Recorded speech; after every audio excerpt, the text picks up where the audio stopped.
করা। ইয়া আইয়ুহাল্লাযীনা আমানু যকুরুল্লাহ, ও ঈমানদারগণ, আমি আল্লাহকে তোমরা বেশি থেকে বেশি স্মরণ করো। সুবহানাল্লাহ।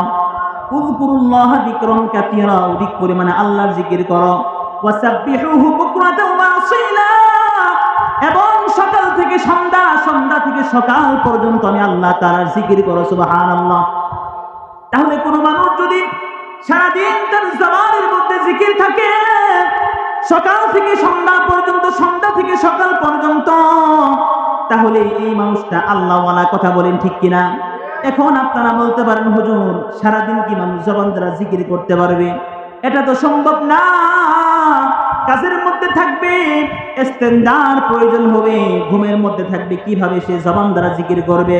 হক্কানি উলামায়ে পীর বুজুর্গ মাশায়েখ ইকরাম মুফাসসির কেরামগণ বলেন, আল্লাহকে সর্বদাই জিকির করার ইচ্ছা হলো মনের মধ্যে আল্লাহর জিকির থাকা, জবানের মধ্যে আল্লাহর জিকির থাকা।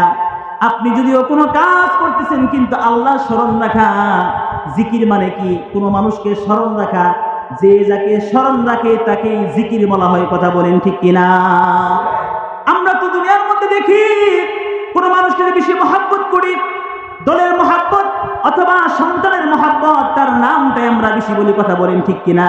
আমরা মস্কারি করে বলি, তার জিকির তুই কত করস, তার জিকির তুই কত করস। কথা বলেন ঠিক কিনা? আমরা কি দুনিয়ার মানুষের জিকির করি? না না, এর মানে হলো ওই মানুষকে আমি মোহাব্বত করি, ভালোবাসি বিদায় তার নামটা আমি বেশি বেশি অন্তরে থাকে, জবান দ্বারা প্রকাশ করি। কথা বলেন ঠিক কিনা? এই জন্য জিকিরের উদ্দেশ্য হলো সর্বদা আল্লাহকে স্মরণ রাখা, কলবের মধ্যে আল্লাহকে স্মরণ রাখা। আল্লাহকে যখন আমি স্মরণ রাখবো, তখন আমার জবান দ্বারা কোনো মিথ্যা কথা বাহির হইবে না। কথা বলেন ঠিক কিনা? আমার মধ্যে যখন আল্লাহর স্মরণ থাকবে, তখন এই চক্ষু কোনো গুনাহের জিনিসের দিকে তাকাইবে না। কথা বলেন ঠিক কিনা? অন্তরের মধ্যে যখন জিকির থাকবে, তখন এই হাত মানুষের উপর জুলুম করবে না, এই হাত দ্বারা মানুষকে কষ্ট দিবে না। অন্তরে যখন আল্লাহ স্মরণ থাকবে, তখন এই পা দ্বারা আমি মানুষের উপর কোনো পা দ্বারা আঘাত করবো না, পা দ্বারা ক্ষতি করার জন্য যাব না। কথা বলেন ঠিক কিনা? এই জন্য জিকির করা হলো শুধু জবান দ্বারা আল্লাহ আল্লাহ বলা নয়। আল্লাহর জিকির করা মানে সর্বদাই আল্লাহর স্মরণ অন্তরের মধ্যে সর্বদাই রাখা। কথা বলেন ঠিক কিনা? এই একটা কাম সর্বদাই করা। আর 2 নম্বর হলো, লুকমান হাকিম বলেন, 2 নম্বর যে মানুষের যে জিনিসটা দিলের মধ্যে স্মরণ রাখবে, এটা হলো মানুষের উপকার করা। 2 নম্বর হলো যে বিষয়টা স্মরণ রাখবে, সেটা হলো মৃত্যুর জিকির সর্বদাই অন্তরের মধ্যে রাখা। তাহলে 1 নম্বরে আল্লাহর জিকির করা, 2 নম্বরে মৃত্যুর জিকির সর্বদাই করা। মৃত্যুর জিকির মানে আমার যে মৃত্যু হবে যে কোনো সময়, এটা দিলের মধ্যে সর্বদাই স্মরণ রাখা। কথা বলেন ঠিক কিনা? মৃত্যুর কথা যখন দিলের মধ্যে থাকবে, তখন আমি কোনো গুনাহের কাজ সহজে করতে পারবো না। যখন আমি কোনো গুনাহের পরিবেশের মধ্যে যাব, আর শয়তান আমাকে ধোঁকা দিয়ে দোকানের মধ্যে নিয়ে গেল, গুনাহের পরিবেশের মধ্যে নিয়ে গেল, আমার যখন মালাকুল মউতের কথা স্মরণ আসবে, মৃত্যুর কথা স্মরণ আসবে, তখন মৃত্যুর কথা স্মরণ হওয়ার সাথে সাথে আমি গুনাহের পরিবেশ থেকে ফিরতে পারবো। কথা বলেন ঠিক কিনা? মানুষ তো তখনই গুনাহ করে, তখনই উম্মাত হয়ে যায়, যখন তার মধ্য থেকে মৃত্যুর চিন্তা দুনিয়া থেকে চলে যায়। কথা বলেন ঠিক কিনা? এই জন্য লুকমান হাকিম বলেন, এই যে 1 নম্বর জিক্রুল্লাহ, আল্লাহকে সর্বদাই মনের মধ্যে স্মরণ রাখা। আর 2 নম্বর হলো জিক্রুল মউত, মৃত্যুর সর্বদাই চিন্তা করা দিলের মধ্যে। এই 2টা জিনিস যদি কোনো মানুষের সর্বদাই থাকে, তাহলে এই মানুষটা আল্লাহ ওয়ালা হয়ে যাবে। জোরে বলুন না সুবহানাল্লাহ। আর 2টা জিনিস হলো অন্তর থেকে বাহির করে দেওয়া।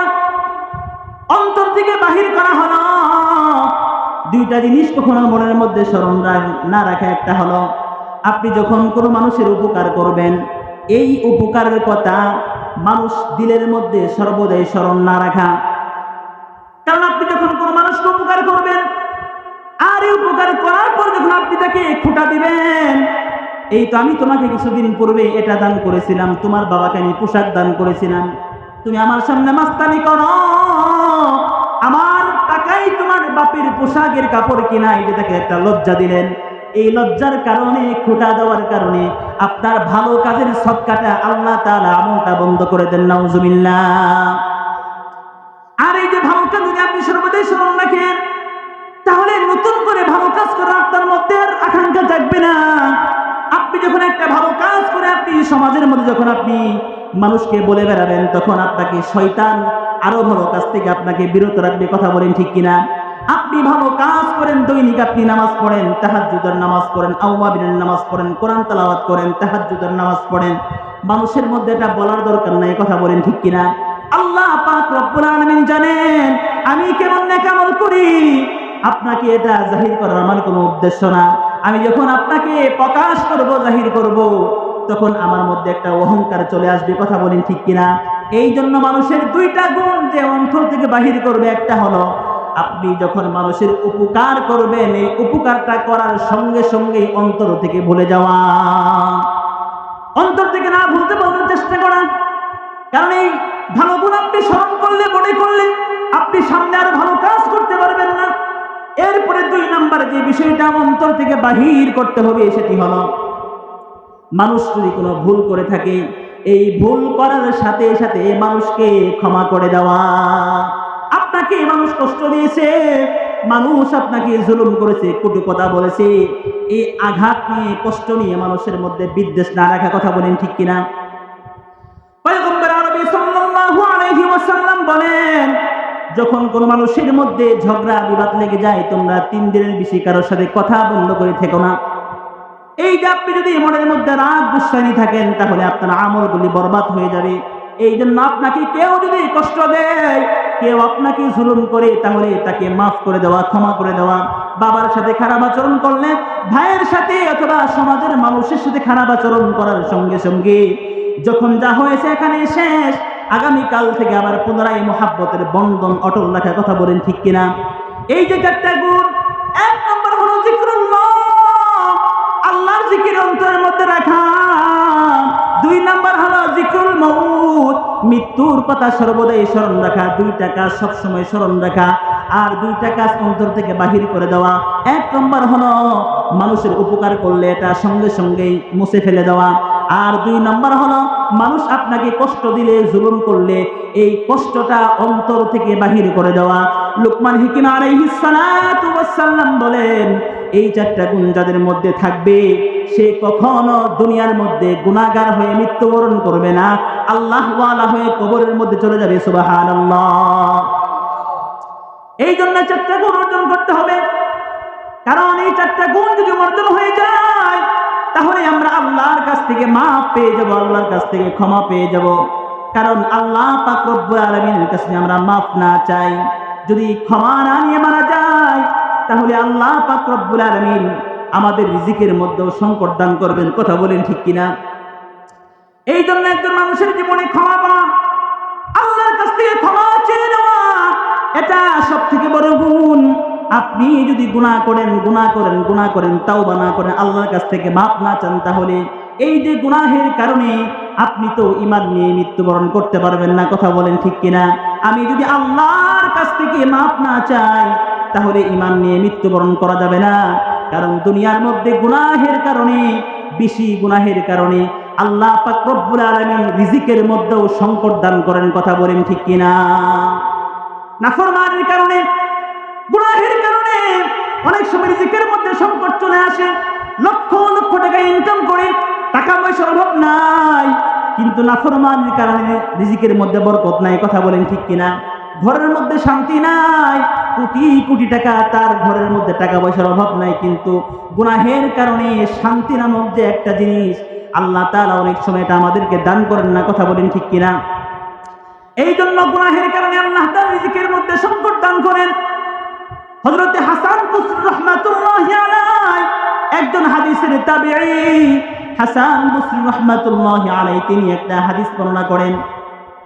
তিনি বলেন, একদিন আমি আমার খানকার মধ্যে বসেছিলাম, এমন সময় আল্লাহর এক বান্দা আমার কাছে আসার পর বলল, হুজুর, আমার একটা মিষ্টি পানির কূপ ছিল, মিষ্টি পানির কূপ থেকে এলাকার সকলে এখান থেকে পানি পান করত, কিন্তু আল্লাহ পাক রব্বুল আলামিন আমার এই পানির কূপটা পানি শুকিয়ে দিয়েছেন, এখন মানুষের কষ্ট হয়ে যায়, আমাদেরও কষ্ট হয়ে যায়। হাসান বসরি রাহমাতুল্লাহি আলাইহি বললেন, এই যে তোমার পানি শুকিয়ে গিয়েছে, এটা তোমাদের গুনাহের কারণে তোমাদের কূপটা শুকিয়ে গিয়েছে। তোমরা ইস্তিগফার করো, তওবা করো। ইস্তিগফারের মাধ্যমে আল্লাহ পাক রব্বুল আলামিন এই কূপের মধ্যে আবার পানি দান করবেন। সুবহানাল্লাহ। এই ব্যক্তি চলে যাওয়ার পর হাসান বসরি রাহমাতুল্লাহি আলাইহি তার খানকার মধ্যে দ্বিতীয় নম্বর একজন ব্যক্তি আসলো। দ্বিতীয় ব্যক্তি আসার পর বলল, হুজুর, আমার তো সন্তান হয় না, আমার দীর্ঘদিন যাবত আমি বিবাহ শাদী করেছি, স্ত্রীর মধ্যে আমার কোনো সন্তান নাই। এবার হাসান বসরি রাহমাতুল্লাহি আলাইহি ওই সন্তান হারা বাবাকে, সন্তান না হওয়া বাবাকে বললেন, তুমি ইস্তিগফার করো, তোমার গুনাহের কারণে আল্লাহ পাক রব্বুল আলামিন তোমাকে সন্তান দেন না, তুমি আল্লাহর কাছে মাপ চাও, তওবা করে ইস্তিগফার করো। আল্লাহ পাক রব্বুল আলামিন এই তওবার মাধ্যমে তোমাকে সন্তান দান করবেন। সুবহানাল্লাহ। এরপরে হাসান বসরি রাহমাতুল্লাহি আলাইহি বলেন, এই যে দ্বিতীয় ব্যক্তি চলে যাওয়ার পর আবার 3 নম্বর ব্যক্তি আসার পর বলতেছে, হুজুর, আমার বাগানের ফসলগুলি সবগুলো আগুনে পুড়ে সারসার হয়ে গেছে। হাসান বসরি রাহমাতুল্লাহি আলাইহি বলেন, এই যে গুনাহের কারণে তোমার উপর গজব চলে আসছে, তুমি বেশি বেশি ইস্তিগফার করো, তওবা করো। আল্লাহ তাআলা তওবার মাধ্যমে তোমার ফসলের মধ্যে বরকত দান করবেন। সুবহানাল্লাহ। এরপরে 4 নম্বর আরেকজন ব্যক্তি আসলো, হুজুর, আমার মাল সম্পদ কিছু হারিয়ে গিয়েছে, এটার জন্য আমাকে কি তকবীর দিবেন? হাসান বসরি রাহমাতুল্লাহি আলাইহি বলেন, বেশি বেশি ইস্তিগফার করো, তওবা করো, কারণ গুনাহের কারণে আল্লাহর পক্ষ থেকে আযাব গজব চলে আসে।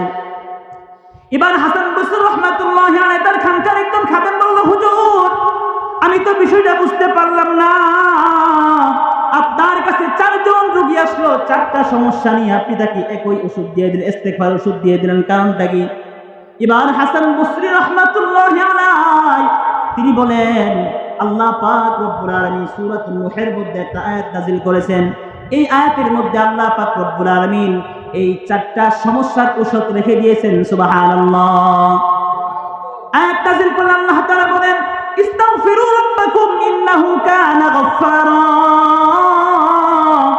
ইউরসিলিস সামাআ আলাইকুম মিদরারা ويمددكم بأموال وبنين ويجعل لكم جنات ويجعل لكم أنهارا। الله أكبر বলেন।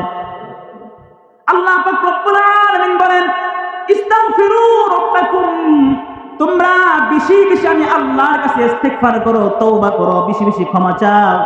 এই যে ইস্তিগফারের আমলের কারণে আল্লাহ পাক রব্বুল আলামিন কি কি পুরস্কার দান করেন আল্লাহ তাআলা এখানে বলতেছেন। আল্লাহ পাক রব্বুল আলামিন যারা বেশি বেশি ইস্তিগফার করবে, তওবা করবে, এই তওবার মাধ্যমে আল্লাহ তাআলা বলেন, ওয়ায়ুমদিদুকুম বিআমওয়ালিন ওয়া বানিনা, আল্লাহ পাক রব্বুল আলামিন তাদেরকে ইস্তিগফারের মাধ্যমে সম্পদের মধ্যে বরকত দান করেন। সুবহানাল্লাহ। ওয়ায়ুমদিদুকুম বিআমওয়ালিন ওয়া বানিনা ওয়া জাআল লাকুম জান্নাতিন ওয়া জাআল লাকুম আনহারা। ইস্তিগফারের মাধ্যমে আল্লাহ পাক রব্বুল আলামিন সন্তান দান করেন, সম্পদ দান করেন। জোরে বলুন সুবহানাল্লাহ। এই ইস্তিগফারের মাধ্যমে আল্লাহ পাক রব্বুল আলামিন ওয়া জাআল লাকুম জান্নাতিন, আল্লাহ তাআলা জান্নাত দান করবেন। সুবহানাল্লাহ।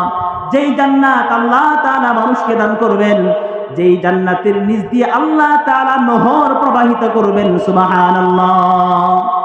এই জন্য ইস্তিগফার আমল, যার জীবনে ইস্তিগফার থাকবে, ক্ষমা থাকবে, গুনাহ হবে, ইস্তিগফার করে ফেলেছে, নামাজ কাদা হয়েছে, ইস্তিগফার করে ফেলেছে, কোন সুগীরা গুনাহ করে ফেলেছে, কোন অন্যায় করে ফেলেছে, গুনাহ করে ফেলেছে, সঙ্গে সঙ্গে যারা ইস্তিগফার করবে, ঘরের মধ্যে খাবার নাই, ছেলে মেয়ে কথা শুনে না, সন্তান হয় না, আমরা তো পীরের দরবারে যাই, কথা বলেন ঠিক কিনা?